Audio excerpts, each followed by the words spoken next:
Hey everyone, I'm James Otter of Otter Surfboards, where we design and make wooden surfboards here in Cornwall. And I'm going to show you how we turn these into one of these.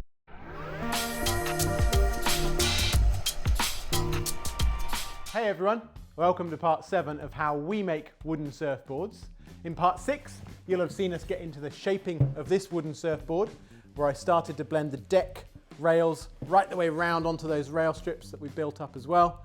In this part, I'm going to work on the underside of the rail, which is the part of the rail that really has most interaction with the water and determines the specifics of how the board's going to feel in the water and how it's going to surf. Then we're going to get into some sanding and hopefully get this one signed off.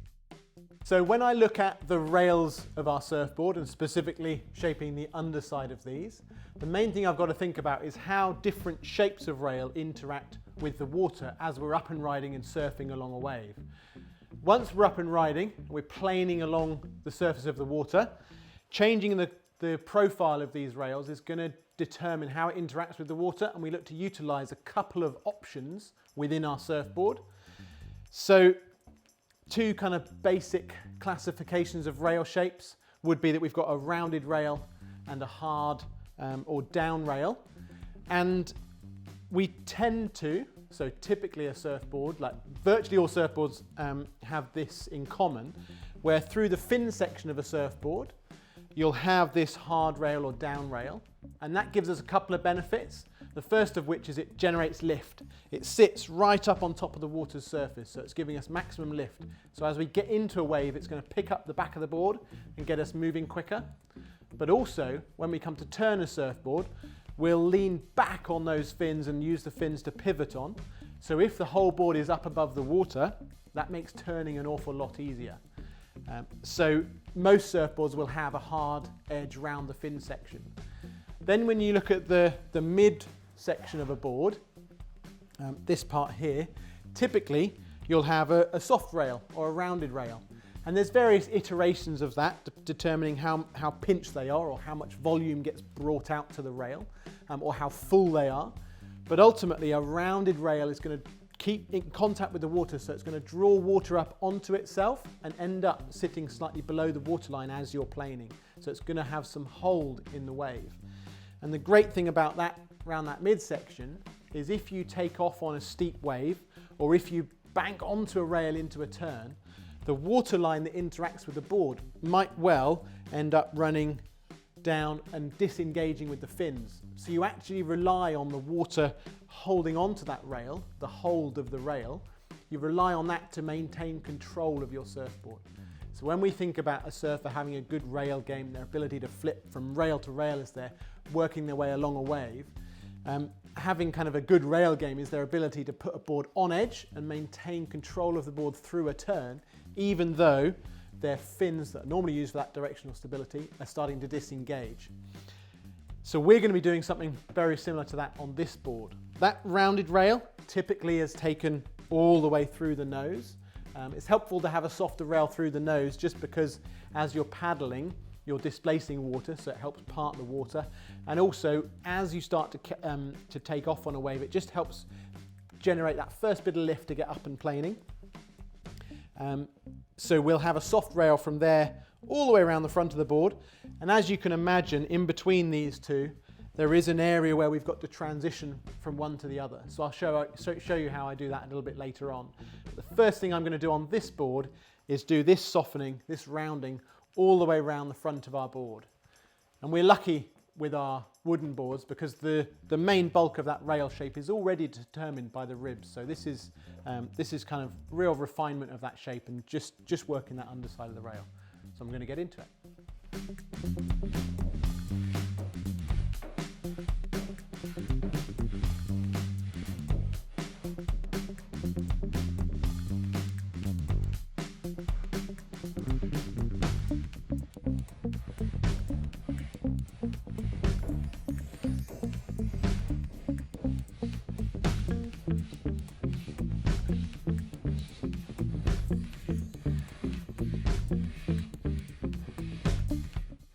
When I'm shaping the underside of a surfboard, I always start at the front end of the board, and that's because there's the most amount of material to come off at that front end. And as I'm shaping into those rails, I always like to remember how we built those rails up. It was back in episode 3 if you want to check it out.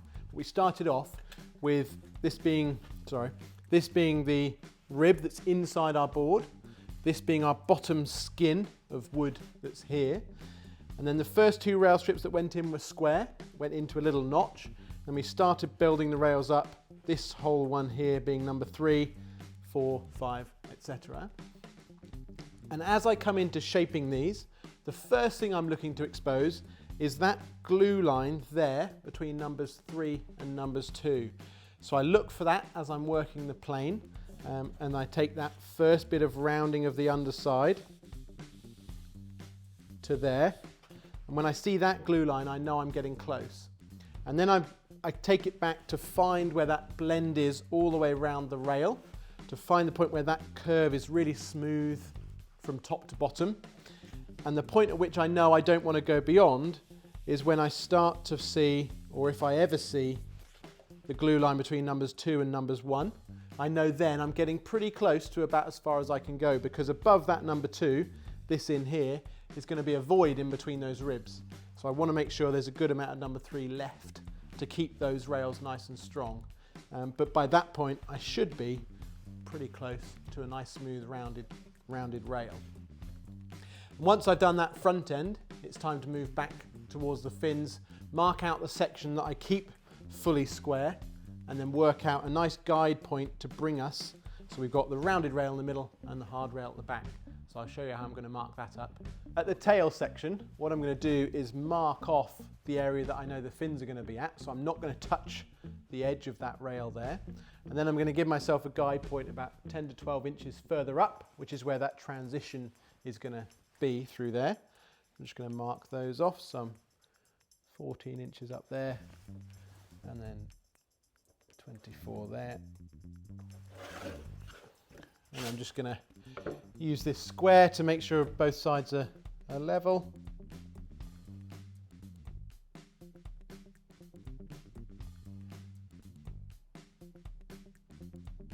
And then here I'm just going to mark in about an inch in from the rail on both sides, because that was the extent of the rounding over that I did here.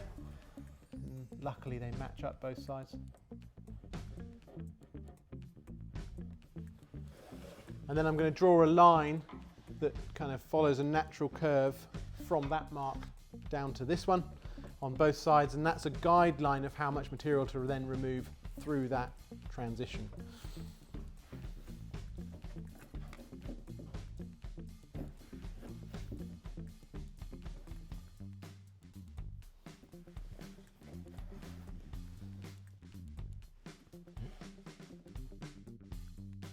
Nice, so those guidelines allow me to bring that square through to that roundover using the small planes.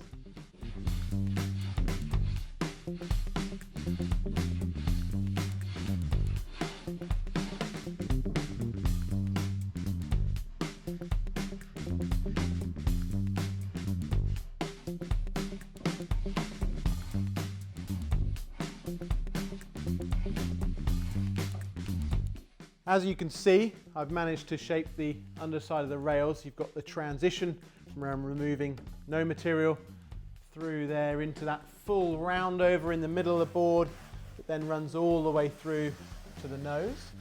So I'm pretty happy with how much I've removed there. The next thing that I need to do is think about how that bottom curve comes to meet that blending that we did on the top side, to make sure we've got a nice smooth curve to our rail running from nose to tail. So I'm going to work the board up on its edge so I can see the whole thing together, flip it over and do the same on the other side. My favourite tool for removing the little lumps and bumps we've got running along the rail is one of these Japanese saw rasps. It's got coarse teeth on one side and fine teeth on the other, so it's really great for detail work like this.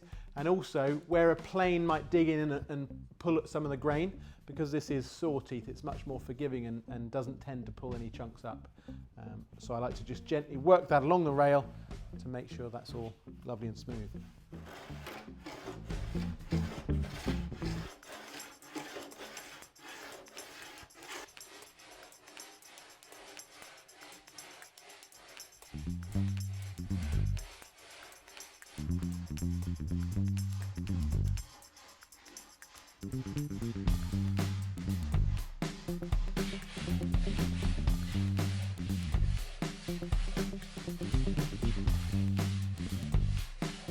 Now I've finished blending the top and the bottom of the rails together, the whole board's starting to feel really nice. I'm excited to get this one in the water. But we've got all of the sanding left to do. And before I get into sanding, there's one last thing we need to add onto the board, and that is we need to put our logo exactly where we want it on the bottom of the board. We have these made up out of poplar and walnut, and they're laser cut. They're about 2.5 to 3 mil thick. So what I've got to do is route a little recess into the skin that I can then drop that into.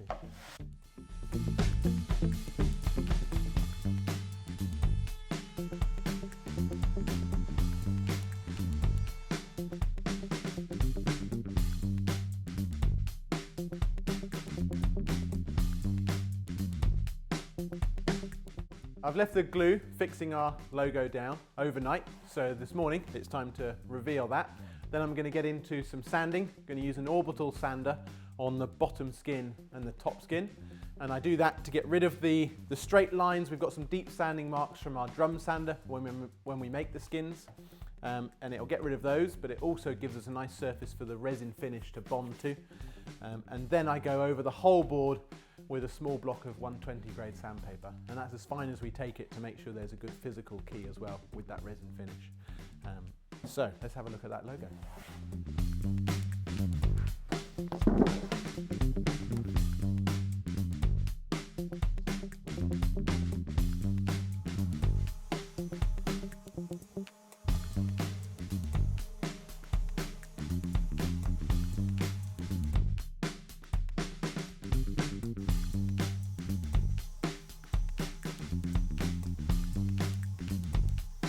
When I've finished with the orbital sander, I normally go quite quickly with it because it can chew into some of the softer summer growth of the cedar.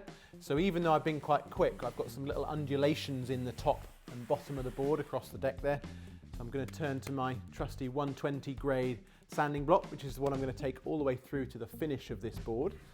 Because once I've done the top of those skins to get rid of those undulations, I'm also going to look at the detail of the shape on the rails, and really make sure I'm completely happy with the way the board finishes. So I'm going to start on the top and then roll it over, get into the bottom.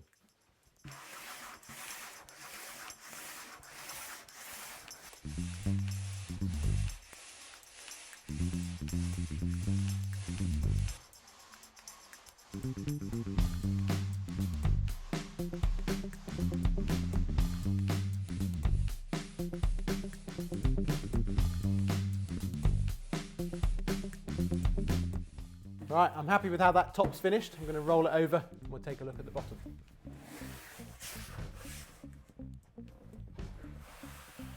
Before I do my final sand, I like to take the opportunity to just double check we're happy with the contours that run through the bottom of the board here. And this board, with that bottom skin following the ribs that we put down, the frame we put down at the start, we should have a nice flat section through the front here, which we do. Running into a concave, a single concave through the middle, and then it starts to transition. That back third transitions to a double concave that runs through the fins, which we've got working nicely, and then pretty flat right at the tail. Nice, happy with that, so I can get sanding.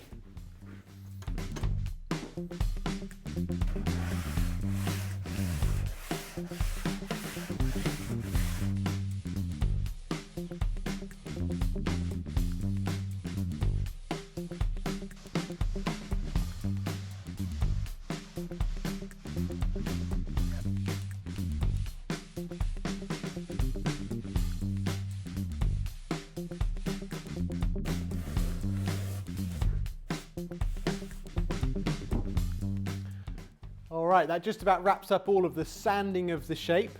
I'm just going to spend a few minutes with it in my hands, running my hands down the rails to check any final little details that I might want to do, but we should pretty much be there.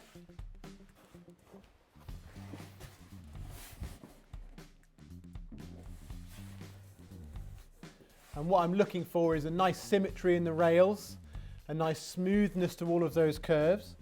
And I'm relying on my hands because they're going to tell me an awful lot more than my eyes can.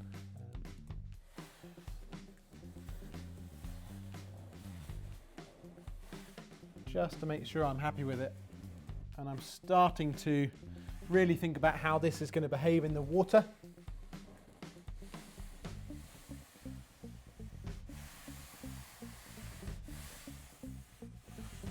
Ooh. It's exciting.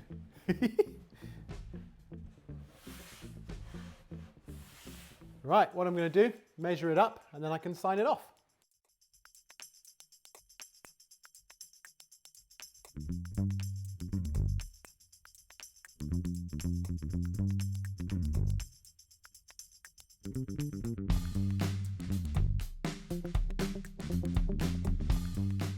As part of the measuring process, I'm going to mark out where the fins go.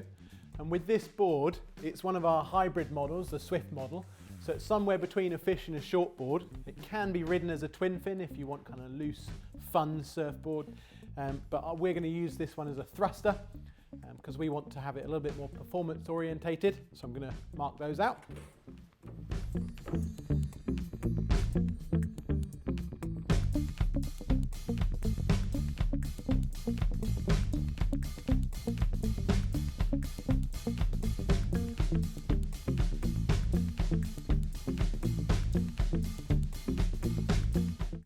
That just about concludes all of our woodworking element to show you how we make our wooden surfboards. I've now, having done that final sand and the sign off, this board is ready to be taken up to our finishers where he's going to apply the glass and the resin. And this is exactly where you'd finish if you joined us on one of our 5-day surfboard workshops where you could come and make your own and go through the whole process that you've seen in this series. And if you'd like us to make a custom, just like this one, for you to have under your feet for your next surf, then reach out to us. And you can find all the information you need on our website at ottersurfboards.co.uk. We hope you've enjoyed our series on how we make our wooden surfboards, following the making of this one step by step. We can't wait to get it back from our finishers and show you the finished article. Thanks for watching.